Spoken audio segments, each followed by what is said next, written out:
மன்மோகன் சிங் பீரியட்ல அவ்வளவு சாதனைகள் நாங்கள் பண்ணோம் அப்படின்னு சொன்னா அது யாரும் பேச மாட்டாங்க. ஆனா வந்து எங்கேயாவது காங்கிரஸ் பிரவீன் சக்கரவர்த்தி வந்திருக்காருப்பா அவர் தாவேகா கூட பேசுறானாமா அப்படின்னு ஒரு விஷயம் வந்துச்சுன்னா உடனே அது பத்திக்கும். இப்போ இது ஒரு விஷயம் பார்த்து அதனால வந்து நீங்க எவ்வளவு அடிச்சாலும் நாங்கள் தாங்குவோம். அடிக்கலாம் நீங்க தாராளமாக அடிங்க. ஏன்னா தமிழ்நாட்டில் யாருக்கா தெரியுமா 6 மாசத்துக்கு முன்னாடி வர யாருக்கும் தெரியாது. அப்படி ஒரு கேரக்டருக்கு யாருக்கும் தெரியாது. திடீர்னு வந்தாரு, விஜய பார்த்தாரு, போனாரு, மீடியா ஆஹா கண்டென்ட் கிடைச்சிச்சு, போடுங்க எல்லாம் ஒரு பேரை போட்டு ப்ரொஜெக்ட் பண்ணி விட்டீங்க. அதுக்கப்புறம் அவர் சம்மந்தமே இல்லாம யூபி கவர்மெண்டோட தமிழ்நாடு கவர்மெண்ட் கனெக்ட் பண்ணும்போது அவர் யாருன்னு தெரியுது. நீங்க காங்கிரஸுக்கு எதிரி வந்து திமுக இல்ல, காங்கிரஸ்க்கு எதிரி பாஜக. காங்கிரஸ்க்கு எதிரி நீங்க திமுக கன்ஸ்ட்ரக்ட் பண்ணீங்கன்னா நாங்க எதிர்ப்போம். அங்கதான் லாக் ஆனது. ஏன்னா அகிலன் தலைமைக்கு இந்தியாவோட எல்லா ஸ்டேட்டையும் பார்க்கணும், தமிழ்நாடு மட்டும் பார்க்க முடியாது. அப்போ அதுல வந்து இந்த ஷோ அவங்க பொறுமையா டீல் பண்ணுவாங்க. ரெண்டாவது இப்போ லெட்டர் போயிருக்குது. தலைவர் ராகுல் காந்தி இப்போ ஜெர்மனியில் இருக்கிறாரு. இந்தியா வந்ததுக்கு அப்புறம் இது குறித்து பேசுவாங்க, முடிவெடுப்பாங்க. நிச்சயமா அதுக்கான சொல்யூஷன் கிடைக்கும். நானே வந்து திருப்பி வந்து பதில் சொல்லுவேன். இப்போ பிரவீன் சக்கரவர்த்தி முதல்ல தாவேக்கான்னு சொல்லிட்டு இருந்தாரு, தெரிஞ்சுதா தெரியல. இப்போ இன்னைக்கு வந்து உத்தரப்பிரதேசத்தையும் தமிழ்நாடு கம்பேர் பண்ணி லாக் ஆகிறாங்க. அப்போ நம்ம லாக் ஆகும்போது நமக்கு தெரியுது யாருன்னு.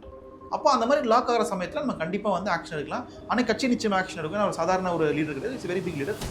இல்லை அது ப்ளஸ்ஸும் இருக்குது மைனஸும் இருக்குது. நீங்கள் டிசிஷன் மேக்கிங் ஒரு டிசிஷன் எடுக்கிறதுல கொஞ்சம் ஸ்லோவாக இருந்தோம் அப்படின்னா அது சில இடங்களில் பாதிப்பு ஏற்படுத்துது. நான் அதை மறுக்கிறது.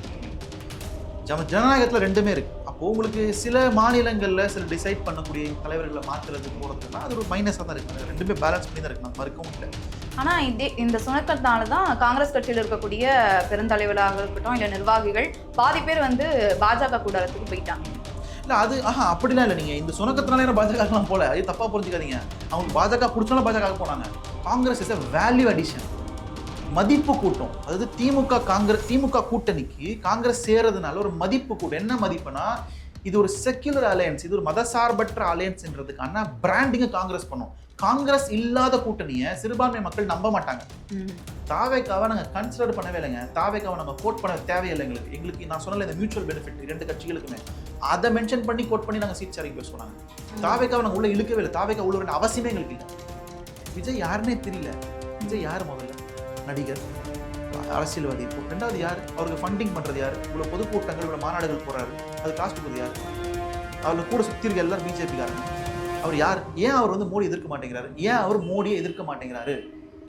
இங்கே தமிழ்நாட்டில் திமுக காங்கிரஸ் ஓட்டை உடைக்கணுன்றது தான் அவர் கொடுக்கப்பட்ட அசைன்மெண்ட். நான் வெளிப்படையே சொல்கிறேன். திமுக காங்கிரஸ் விடுதலை சிறுத்தைகள் மாற்றி கம்யூனிஸ்ட் கட்சி இந்த கூட்டணியோட ஓட்டை ஸ்பிளிட் பண்ணணும், உடைக்கணுன்றது தான் அவருக்கு சொல்லப்பட்ட அசைன்மெண்ட்.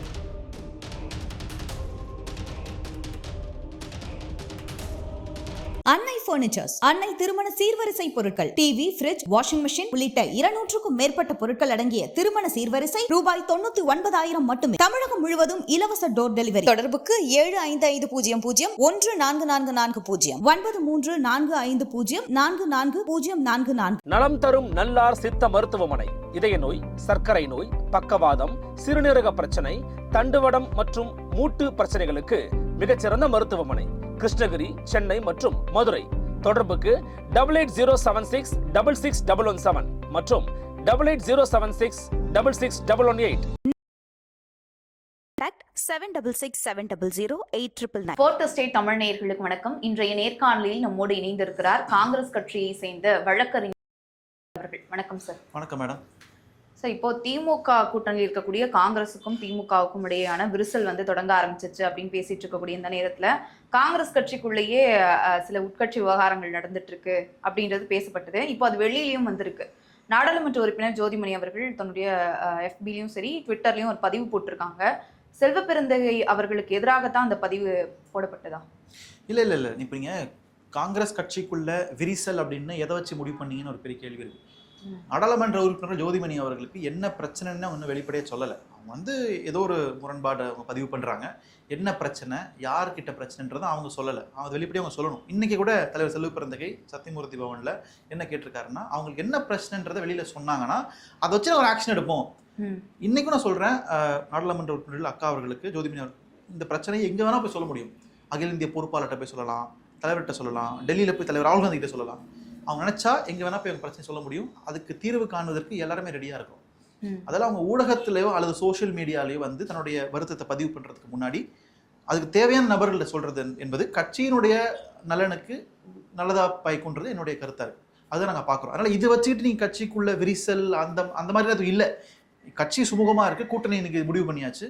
இதெல்லாம் பயணிக்க போறோம். அதனால இது ஒரு பெரிய ஒரு விஷயமாலாம் பார்க்க வேண்டாம்ன்றது என்னோட ஒரு. ஏன்னா அவங்க என்ன சொல்றாங்க அப்படின்னா, தமிழக காங்கிரஸ் கட்சி வந்து அழிவு பாதையை நோக்கி போயிட்டு இருக்கு, சமூக பிரச்சனைகளுக்கு எதுக்கும் குரல் கொடுக்க மாட்டேங்குது அப்படின்ற துணியில தான் சொல்லியிருந்தாங்க. இல்ல அப்படி அவங்க சொன்னாங்களா? சமூக பிரச்சனைன்ற வார்த்தையை அவங்க மென்ஷன் பண்ண மாதிரி எனக்கு தெரியல. அதாவது மக்கள் பிரச்சனையே காங்கிரஸ் வந்து கையில் எடுக்கல அப்படின்ற மாதிரி சொல்லியிருந்தாங்க. அது அர்த்தம் இல்ல அப்படிலாம் இல்ல. எனக்கு அப்படி அந்த டோன்ல அவங்க சொன்னாங்களான்னு தெரியல. அவங்க என்ன சொல்ல ட்ரை பண்றாங்கன்னா, அவங்களுக்கு ஏதோ ஒரு பிரச்சனை இருக்கு, அவங்களுடைய தொகுதிக்குள்ள கரூர் நாடாளுமன்றத்துக்குள்ள ஏதோ ஒரு பிரச்சனை இருக்கு, அந்த பிரச்சனையை அவங்க வந்து பேச நினைக்கிறாங்க. அதுக்கு அவங்க இந்த மாதிரியான கருத்துக்களை சோஷியல் மீடியாலையும் அவங்க பேச முயற்சி பண்றாங்க. அது பெரிய அளவில் ஒரு பிரச்சனையா ஆக்க வேண்டாம், அது இல்லைன்றது தான் எங்களோட ஸ்டாண்டர்டு. அது எல்லா கட்சியிலும் இருக்கும். இந்த மாதிரியான முரண்பாடுகள், டிஃபரன்சஸ் ஆஃப் ஒப்பீனியன் வந்து எல்லா கட்சியிலுமே இருக்கும். ஊடகங்களுக்கு காங்கிரஸ் ஏதாவது ஒரு கண்டென்ட் கிடைச்சுன்னா உடனே அதை வந்து பத்த வச்சு அது கூர்காயிறதே வேலையா இருக்கு. காங்கிரஸ் நல்லது பண்ணுச்சுன்னா எந்த மீடியால வராது. காங்கிரஸ் வந்து ஒரு விஷயம் நல்லது பண்ணுதுன்னா எந்த மீடியால வருது. காங்கிரஸ் எங்கேயாவது சறுக்கி விடுமா அப்படின்னு பார்த்து எல்லாம் அடிப்பாங்க காங்கிரஸ் போட்டு. இது வந்து நாங்கள் டிஃபால்ட்டாக நாங்கள் பார்த்துட்டு இருக்கோம். சரிங்களா? காங்கிரஸ் வந்து மன்மோகன் சிங் பீரியட்ல அவ்வளோ சாதனைகள் நாங்கள் பண்ணோம் அப்படின்னு சொன்னால் அது யாரும் பேச மாட்டாங்க. ஆனால் வந்து எங்கேயாவது காங்கிரஸ் பிரவீன் சக்கரவர்த்தி வந்திருக்காருப்பா, அவர் தாவேகா பேசுறாராமா அப்படின்னு ஒரு விஷயம் வந்துச்சுன்னா உடனே அது பற்றிக்கும். இப்போ இது ஒரு விஷயமா பார்த்து, அதனால் வந்து நீங்கள் எவ்வளோ அடிச்சாலும் நாங்கள் தாங்குவோம், ஒன்றும் பிரச்சனை அடிக்கலாம், நீங்கள் தாராளமாக அடிங்க ஃபியூச்சர். ஆனா அது பிரவீன் சக்கரவர்த்தி அவர்கள் காங்கிரஸ் கட்சியில ஒரு முக்கியமான நபர் தானே. அப்போ அவர் தாவேகா தலைவர் விஜய் அவர்களை சந்தித்தது ஒரு பெரிய பேசுபொருளா தான் மாறுறதுக்கு வாய்ப்பு இருக்குதானே? இல்ல அப்படிலாம் இல்லைங்க. அவர் ஒன் ஆஃப் த நிர்வாகி. நான் திருப்பியும் சொல்றேன், அகில இந்திய காங்கிரஸ் கமிட்டியில ஒரு 6-7 அணிகள் இருக்கு. இளைஞர் அணி, மாணவர் அணி, மகளிர் அணி, வழக்கறிஞர் அணின்னு ஒரு 12வது 13வது அணி தான் இந்த ப்ரொஃபஷனல்ஸ் காங்கிரஸ் தொழில் வல்லுநர் அணின்னு அதோட தலைவராக அவர் இருக்கிறார். அவர் கூட்டணி பேச்சுவார்த்தை குறித்து ராகுல் காந்தி அவர்களுக்கு நெருக்கமான ஒரு நபராகவும் இருக்கிறார். அப்படி நீங்க ஒரு முடிவு வந்துட முடியாதுல்ல. ஜோதிமணி அவர்கள் வந்து ராகுல் காந்திக்கு ரொம்ப நெருக்கமானவங்க. 15 வருஷமா பழக்கம். இவர் வந்து 5 வருஷம் தான் ஆகுது. மாணிக்கம் தாகூரோடு 20 வருஷமா பழக்கம் தலைவர் ராகுல் காந்திக்கு. சசிகாந்த் சிந்தல் அவர்கள் நெருக்கமாக, எல்லாருமே நெருக்கமா இருக்கவங்க தான். இவர்கிட்ட மட்டும் தான் நெருக்கமா பேசுவார், ரகசியமா தான் பேசுவார். அந்த மாதிரிலாம் எதுவும் கிடையாது.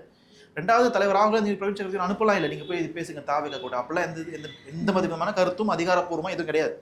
அவர் தன்னோட செல்ஃப் இன்ட்ரெஸ்ட்ல சுய விருப்பத்தின் அடிப்படையில் வராரு, பேசுவோம். இப்ப காங்கிரஸ் கட்சியில ஒரு நிர்வாகி, அவ்வளவுதான், ஒரு ஒன் ஆஃப் த நிர்வாகி. அவருக்கு ஒரு கருத்து, அவருக்கு ஒரு மாற்று கருத்து. ஜனநாயகன் வந்தால் நிறைய மாற்று கருத்துக்கள் இருக்கும். அந்த அடிப்படையில் அவர் மாற்று கருத்தோட பயணிக்கிறாரு. இந்த டிஎம்கே காங்கிரஸ் அலையன்ஸ் இருக்கக்கூடாதுன்னு நினைக்கிறாரு. அதனுடைய தொடர்ச்சியா அவர் விஜய் கிட்ட போய் பேச போறாரு. ஆனா வந்து அது எதுவுமே ஒர்க் அவுட் ஆகலையே. அப்படியே காங்கிரஸ் கட்சி அவர் மீது எந்த ஒரு நடவடிக்கை எடுக்க மாட்டேங்கிறாங்க. இல்ல கடிதம் எழுதியிருக்காரு எங்க தலைவர் செல்வ பிறந்தை அவர்கள் வந்து லெட்டர் எழுதியிருக்காரு ஆக்ஷன் எடுக்க சொல்லி. அந்த ஆக்ஷன் டெல்லிக்கு போயிருக்கு. அங்க பரிசீலனை பண்ணுவாங்க. பரிசீலனை பண்ணி அவர் வந்து விளக்கம் கேட்பாங்க. விளக்கம் வந்து எங்களுக்கு போதுமான அளவில் இல்லைன்னா அவர் கட்சியை நீக்குவாங்க. அது ஒரு ப்ராசஸ். இது ஆனா இது முதல் முறை இல்லைல்ல, கட்சிக்கு வந்து எதிராக தாவேகா தலைவர் விஜய் அவர்களை சந்தித்து ஒரு பேசினாரு. இப்ப இன்னொரு பக்கம் திமுக அரசுக்கு எதிராக பேசியிருக்காரு.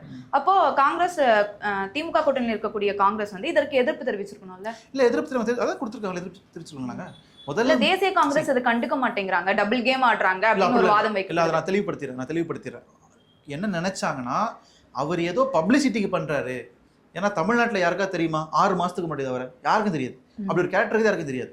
திடீர்னு வந்தாரு, விஜய பார்த்தாரு, போனாரு, மீடியா ஆஹா கண்டென்ட் கிடைச்சிச்சு, போடுங்க எல்லாம் ஒரு பேரை போட்டு ப்ரொஜெக்ட் பண்ணி விட்டீங்க.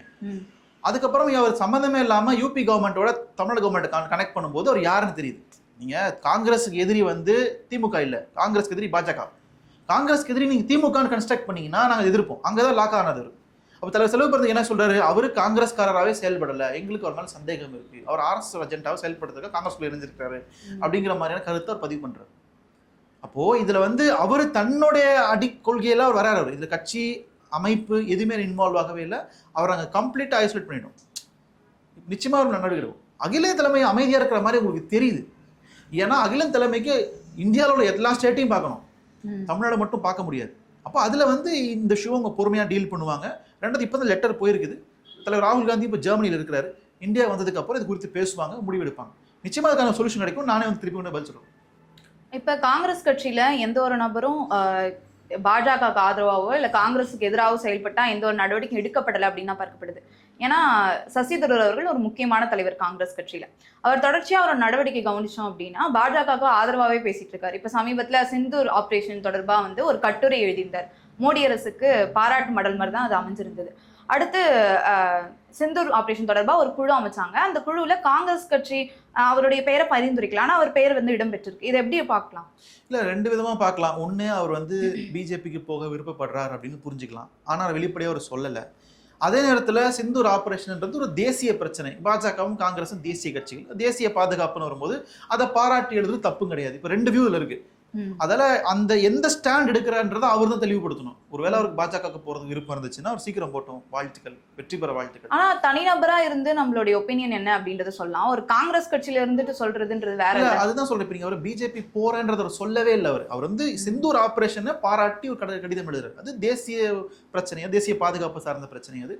அதுக்கு ஒரு பாராட்டுறாரு. எங்க தலைவர் ராகுல் காந்தி என்ன சொன்னாரு, நாங்களாம் ஒத்துமையா இருக்கணும், இந்தியா முழுக்க இருக்கிற கட்சிகள், காங்கிரஸ் கட்சி எல்லாருமே ஒத்துமையா இருக்கணும், அது தேசிய பாதுகாப்பு சம்பந்தப்பட்ட விஷயம்ன்றத ஒரே கருத்துல நாங்க பயணிக்கிறோம், பார்லிமெண்ட்ல நாங்க பாராட்டி இருக்கோம். அதுக்கெல்லாம் நாங்க அப்படிதான் நீங்க வந்து இதை பார்க்கணுமே தவிர அவர் பிஜேபிக்கு ஆதரவா செயல்படுறாருன்ற மாதிரி கருத்துக்களை பார்க்க வேண்டாம். ஒருவேளை அவருக்கு ஆசை இருந்ததுன்னா அவரே சொல்லிட்டு போறாரு, இல்ல ஒன்றும் பிரச்சனை இல்லை, வாழ்த்துக்கள். சரி, அவர் தொடர்ந்து இந்த மாதிரி பாஜக ஆதரவா பேசிட்டு இருக்காருல்ல, நீங்க எதிர்முனையில காங்கிரஸ் தான் இருக்கு, அவங்களுக்கு ஆதரவா பேசுறாங்க அப்படின்னா உடனடியாக நடவடிக்கை எடுத்து இல்ல கட்சியில இருந்து நீக்கணும் இல்லையா? இல்ல நீங்க என்ன எதிர்பார்க்கறீங்கன்னா வந்து ஒருத்தர் ஒரு கருத்து சொல்லிட்டாலே அவர் கட்சியோட நீக்கணும் இல்ல, அவர் தொடர்ச்சியா ஒரு நடவடிக்கை மாறுது இல்ல.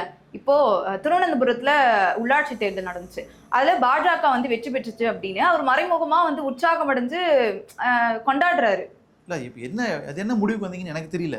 இல்லை நான் அதான் கேட்குறேன், நீங்கள் என்ன முன் முடிவுக்கு வரீங்க? ஒரு ப்ரீஜுடைஸாக நீங்கள் எல்லாத்தையும் நீங்கள் பார்க்குறீங்க. எப்படி அவர் வந்து பாஜக ஆதரவாக இருக்கிறாரு தெரியல.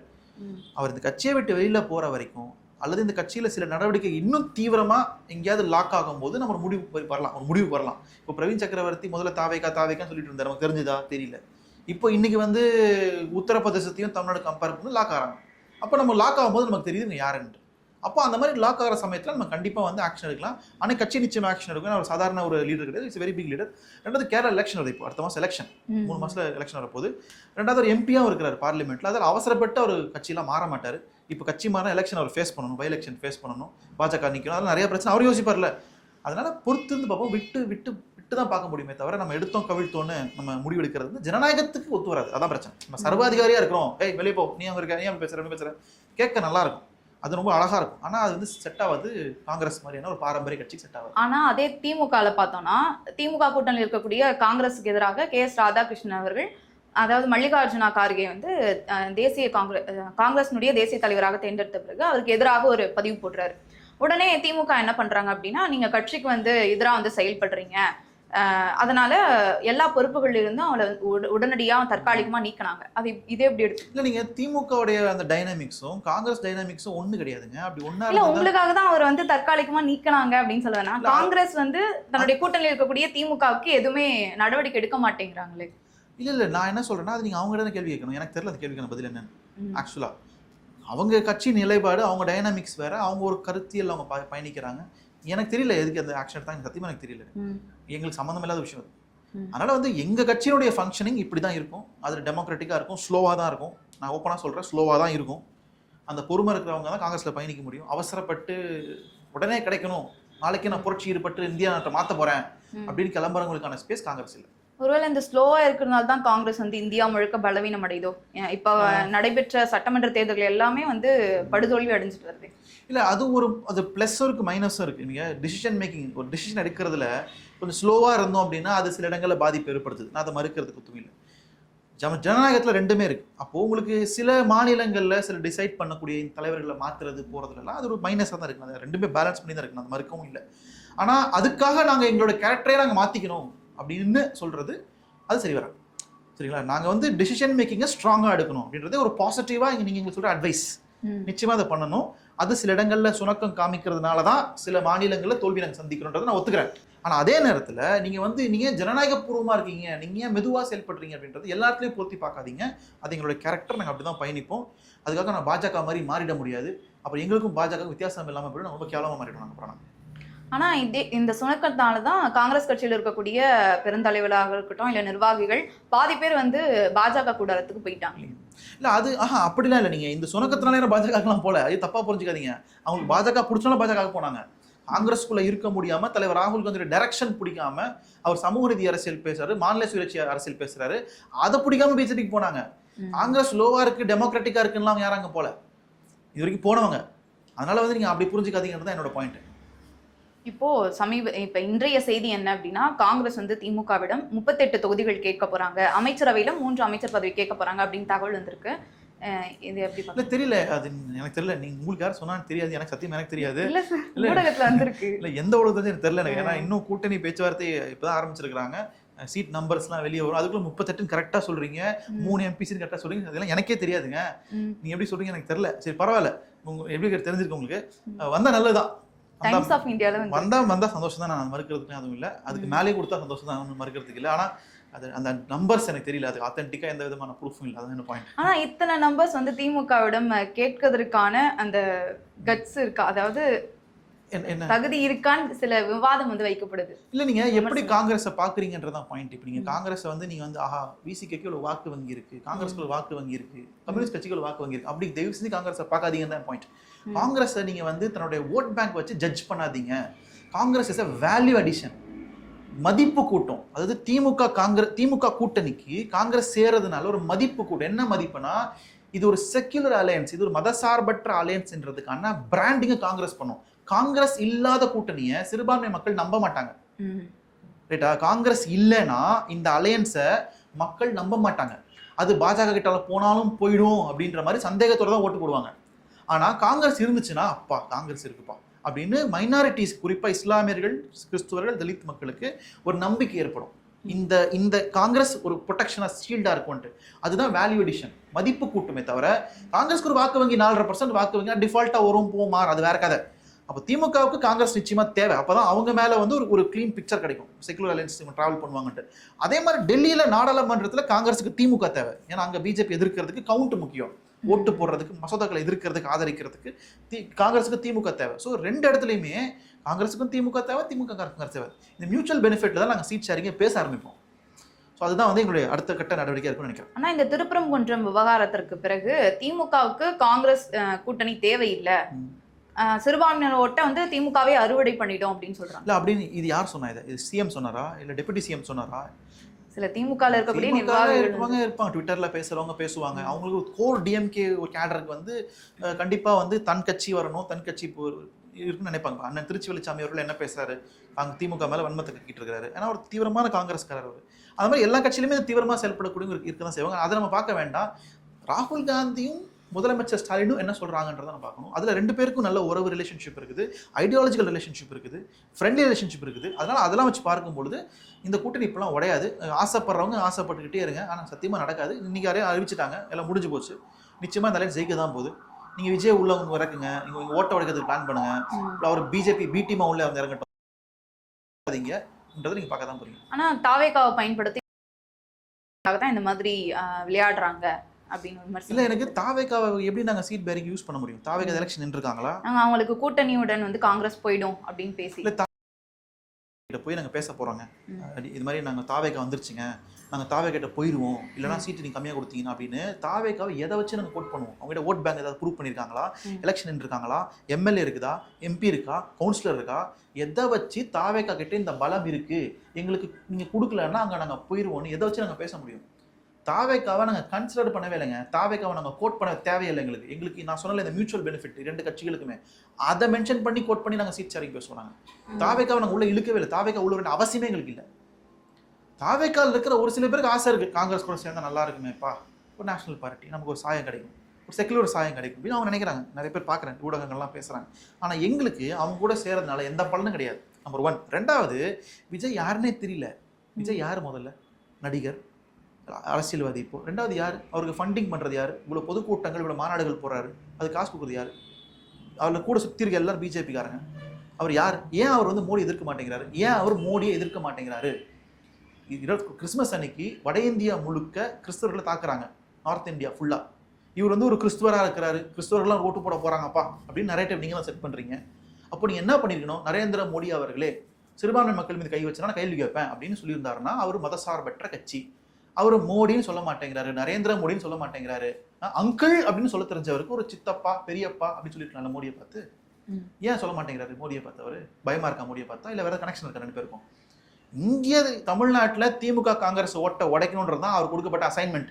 நான் வெளிப்படையே சொல்றேன். திமுக காங்கிரஸ் விடுதலை சிறுத்தைகள் கம்யூனிஸ்ட் கட்சி இந்த கூட்டணியோட ஓட்டை ஸ்பிளிட் பண்ணணும், உடைக்கணுன்றது தான் அவருக்கு சொல்லப்பட்ட அசைன்மெண்ட். அதை அவர் பண்ணிட்டு இருக்காரு. அதுக்கப்புறம் இது உடைச்சா பிஜேபி உள்ள வரும், இதை அவர் தெளிவாக பண்றாரு. அவர் பிஜேபி எதிர்க்கிறது கிடையாது. கேட்டா வந்து தமிழ்நாட்டில் பிஜேபி ஒரு பெரிய சக்தியே இல்லைங்கிறாரு. இதுல இருந்து தெரிய வேணாமா உங்களுக்கு ஒரு அரசியல் அறிவு இல்லைன்ட்டு? பிஜேபி சக்தியை தமிழ்நாட்டில் இல்லையா? திருப்பரங்குன்றத்தில் பிரச்சனை பண்றது யார்? பிஜேபி தான் பிரச்சனை பண்றாங்க. போய் அப்போ அவர் அதை புரிஞ்சிக்காம தமிழ்நாட்டில் பிஜேபி ஒரு ஃபேக்டரியில் நான் திமுக மட்டும்தான் எதிர்ப்பேன், பாஜக நான் எதிர்க்க மாட்டேன். நான் யாரை ஏமாத்துறீங்க? உங்கள் தாவேக்கா ரசிகர்களை நம்புவான், அவனுக்கு ஒன்றும் தெரியாது அவனுக்கு. ஆனால் தமிழ்நாடு மக்கள் யாரும் முட்டாள் கிடையாதுங்க, அவங்க எல்லாரும் தெரியும் நீங்கள் என்ன அரசியல் கட்டமைக்கிறீங்க தமிழ்நாட்டில். அப்போது நீங்கள் வந்து பாஜகவை எதிர்க்கவே மாட்டேன், மோடின்ற பேரை உச்சரிக்க மாட்டேன், மத்திய அரசு ஒன்றிய அரசு கொள்கை எதிரி, இது ஒன்று சினிமா ஷூட்டிங்கில் அவர் அரசியல் பண்ணுறது தமிழ்நாட்டில். அதில் எங்களுக்கு அவர் யாருன்னு முதல்ல சந்தேகம். அவர் உண்மையிலேயே ஒரு மதசார்பற்ற கட்சி எடுத்து ஒரு ப்ரூவ் பண்ணணுங்க. அது எப்படி ப்ரூவ் பண்ணுறது? மோடியை திட்டு, பாஜகவை நீ திட்டு, வெளிப்படையாக திட்டு, நான் நம்புறேன். நாங்கள் சரி, இவ்வளோ குழப்பம் வரும்போது காங்கிரஸ் வந்து திமுக கூட்டணிக்குள்ள இருக்குமா அப்படின்ற இந்த சந்தேகம் வந்து எல்லாருக்கும் இருக்கும்போது ராகுல் காந்தி அவர்கள் வந்து வெளிப்படையாக சொல்லியிருக்கலாம்ல. இல்லையா, அது இட் இஸ் நாங்கள் ஆல்ரெடி அலையன்ஸ் தாங்க இருக்கிறோம். நாங்கள் ஓகே, அலையன்ஸ் விட்டுட்டு வெளியில் போயிட்டு அதிமுக மாதிரி பிரிஞ்சுட்டு திருப்பி சேருவாங்களே, செப்பரேட் ஆகிட்டாங்க ரெண்டு கப்பிள்ஸுமே, திருப்பி சேர்றாங்க. அந்த மாதிரி கிடையாது எங்கள் கதை. நாங்கள் அலையன்ஸ்லாம் ட்ராவல் பண்ணுறோம், நாங்கள் அலையன்ஸ் தான் இருக்கிறோம். நாங்கள் நடுவில் சில குழப்பம் ஏற்பட்டது அந்த ஒரு நபர்னால. அதை சரி பண்ணுறதுக்கு ஐவருக்குள்ள அமைச்சாங்க போன மாதம். இப்போ இன்னைக்கு மாநில பொறுப்பாளர் வந்து எல்லாம் பேசி முடிச்சுட்டு போயாச்சு. நாங்கள் சீட் ஷேரிங் எடுத்து கிளம்பிட்டோங்க, வேலையை பாருங்க நீங்கன்னு சொல்லிட்டாச்சு. அப்போ இதில் எங்கே குழப்பம் இருக்கீங்க? ஒரு குழப்பம் கிடையாதுங்க, எவ்ரி திங் செட்டில். இதே தான் மதிமுகவுக்கு, இதே தான் விடுதலை சிறுத்தைகள், இதை கம்யூனிஸ்ட் கட்சிக்கு. எங்கள் அலையன்ஸ் ஸ்ட்ராங்காக இருக்குது, நாங்கள் தான் ஜெயிக்க போகிறோம் அடுத்த முறை, சந்தேகமே. ஆனால் நாடாளுமன்ற உறுப்பினர் மாணிக்கம் தாக்கூர் அவர்கள் வந்து கூட்டணிக்கு எதிராக தான் பேசியிருந்தார். என்னன்னா திமுக காங்கிரஸ் வந்து யார் மதிக்கிறாங்களோ அவங்களுக்கு 100% காங்கிரஸ் ஆள் வந்து உழைப்பாங்க, அப்படி இல்லை அப்படின்னா அரவிந்த் கெஜ்ரிவால் போல முன்னாள் முதல்வர் ஆகிடுவாங்க அப்படின்னு சொல்லியிருந்தார். இது வந்து எப்படி எடுத்துக்கிறது? இல்லை, அது எப்போ சொன்னார், எந்த கான்டெக்ட்ல சொன்னார் எனக்கு தெரியல, யாரை சொன்னார் எனக்கு தெரியல. ஆனால் ஒன்று, காங்கிரஸ்காரனாக எங்களுக்கு சுயமரியாதை வேணுன்றதுல நாங்கள் மாற்று கருத்தே இல்லை. அது வந்து திமுகவும் எங்களுக்கு கொடுக்கணுன்றது எங்களுக்கு மாற்று கருத்து இல்லை. ஏன்னா கிரவுண்டில் சில இடங்கள்ல எங்களுக்கு சில முரண்பாடுகள் இருக்க தான் செய்யுது தொண்டர்கள் மத்தியில். ஏன்னா கூட்டணி பிரச்சனை தான் செய்வோம். இப்படி பார்த்தா அதிமுக பாஜக இல்லாத சண்டையா எங்களுக்கு வந்துட போது எங்களுக்கு பெரிய சண்டை.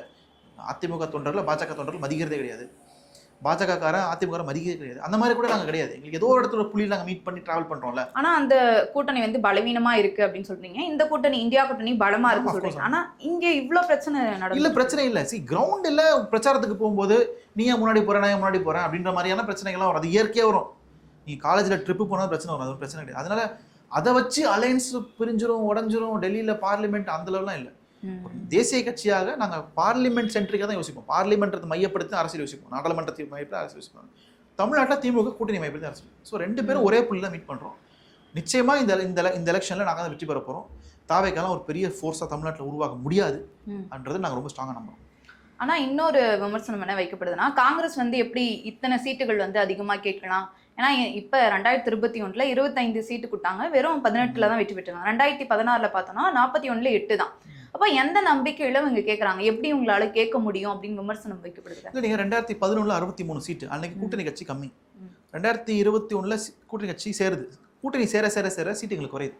ஆனால் 25 தான் பேஸ், 25 கீழே நாங்கள் இறங்க மாட்டோம், 25 தான் பேஸ், அது கீழே இறங்கக்கூடாது. அது சராசரியாக நம்ம ஆவரேஜ் நம்பர். அதுக்கு மேலே தான் போகணுன்றதுல எல்லா காங்கிரஸ்காரங்களும் உறுதியாக நாங்கள் நினைக்கிறோம். அது எல்லாருமே ஒத்துப்பாங்க, மாற்று கருத்து எங்களுக்கு இல்லை. நான் அதுதான் சொன்னேன், காங்கிரஸ் எதை அடிப்படையில் கேட்குதுன்னா, நாங்கள் திமுக கொடுக்குற வேல்யூ அடிஷன், மதிப்பு கூட்டுதல், நாங்கள் சேர்றதுனால டிஎம் கிடைக்கின்ற வேல்யூ அடிஷன், அதே மாதிரி இது அப்போ தான் அது ஒர்க் அவுட் ஆகாது. நீங்கள் வெறுமனே நீங்கள் வந்து இத்தனை தொகுதிகள் கொடுத்து வெறும் 8 இல்லை 6 இதில் தான் வந்து வெற்றி பெறாங்க அப்படின்னா திமுக எப்படி அதிக சீட்டுகள் வந்து கொடுக்க முன் வருவாங்க? இல்லை, நீங்கள் நாங்கள் ரொம்பலாம் கேட்க போகிறது இல்லைங்க. நீங்கள் தான் ஒரு நம்பர் சொன்னீங்க, அந்த நம்பர் நான் இன்னும் ஒத்துக்கவே இல்லை அந்த நம்பரை நான். ஆனால் நாங்கள் கேட்குற நம்பர் எந்த வகையில் திமுகவுக்கு பாதிக்காத நம்பராக இருக்குன்றது நான் நம்புறேன். அவங்கள அஃபெக்ட் பண்ணாமல், அவங்கள அஃபெண்ட் பண்ணாமல் நாங்கள் ஒரு நம்பர் கொடுப்போம். அதில் தான் நம்ம வந்து மியூச்சுவலாக வந்து நட்பு ரீதியாக ட்ராவல் பண்ண முடியுமே தவிர, அவங்களுக்கு பிடிக்காத நம்பரை நாங்கள் வாங்கி எங்களுக்கு பிடிக்காத நம்பரை அவங்க கொடுத்து நாங்கள் நட்பு ரீதியாக ட்ராவல் பண்ண முடியாது. அதனால அதெல்லாம் டெல்லியிலேருந்து வர குழு பேசி சமரசமாக முடிச்சு சந்தோஷமாக நாங்கள் வந்து கிளம்பிடுவோம் பிரச்சாரத்துக்கு. இன்னொரு பக்கம் வந்து நீங்க அதிக சீட்டுகள் கேட்குறீங்க, ஆட்சியில வந்து பங்கு கேட்குறீங்க அப்படின்றதுனால திமுக மறைமுகமாக காங்கிரஸ் மிரட்டுது அப்படின்னு சொல்லப்படுது. ஏன்னா மாவட்ட செயலாளர் செந்தில் பாலாஜி அவர்கள் என்ன பண்றாரு, மகளிர் அணி தலைவர் கவிதா அவர்களை வந்து கழகத்துல வந்து இணைச்சிட்டாரு. இதுக்கு வந்து ஜோதிமணி அவர்கள் கண்டனம் தெரிவிச்சிருந்தாங்க. இது எப்படி பாக்குறீங்க? அதிக சீட்டுகள் கேட்கறதுனால தான் செந்தில் பாலாஜி வந்து இணைச்சிட்டாரு. அது வேற பிரச்சனை, இது வேற பிரச்சனை. ரெண்டு சேர்த்துறாதீங்க, அது லோக்கல் பிரச்சனை. ஆட்சியில் பங்கு அதிகாரத்தில் பங்குறது பெரிய பிரச்சனை. நிச்சயமா காங்கிரஸ்காரங்க, விடுதலை சிறுத்தைகள், இடதுசாரிகள் எல்லாருக்குமே அதிகாரத்துல பங்கு கொடுத்தீங்கன்னா யாரும் வேணாம்னு சொல்ல மாட்டாங்க. ஆட்சியில் பங்கு கொடுத்தா நல்ல விஷயம் தான், நாங்கள் அதில் மறுக்கவே இல்லை, நல்ல விஷயம் தான் அது. ஆனால் அது கொடுக்குற சூழ்நிலை நீ திமுக இருக்கா? அதெல்லாம் நம்ம யோசிக்கணும். அது எலெக்ஷனுக்கு அப்புறம் பேச வேண்டிய விஷயங்கள் அதெல்லாம். இப்போவே அதை பற்றி பேசி அதில் வர்ற முரண்பாடு கூட்டணி பாதிச்சிடக்கூடாதுன்ற மாதிரியான சில விஷயங்கள்லாம் இருக்குது. ஆனால் நாங்கள் எங்களுடைய கட்சியினுடைய நிலைப்பாடு நிச்சயமாக கொடுத்தா நல்லா தான் இருக்கும். நாங்கள் வேணாம்னு சொல்ல மாட்டோம். யாரை வேணாம்னு சொல்லுவோம்? அதிகாரத்தில் பங்கு, ஆட்சியில் பங்கு கொடுத்தா வேணாம்னு சொல்லுவாங்களா? ஒரு 4 மினிஸ்டர் தராங்க திமுக, எங்களை வேணாம்னு சொல்லுவோம்.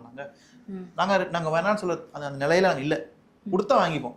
ஆனால் அவங்க கொடுக்குற இடத்துல அவங்க இருக்கிறாங்களா, அது குறித்து பேச்சு வார்த்தைலாம் எலெக்ஷனுக்கு அப்புறம் பேசிக்கலாம். இப்போ அதை பற்றி யோசிக்கவும் பேச வேணான்றதான் ஒரு பாயிண்ட். சரி, பார்க்கலாம் என்ன நடக்குது அப்படின்னு. பல்வேறு கருத்துக்களை பகிர்ந்தமைக்கு நன்றி. நன்றி மேடம், தேங்க்யூ.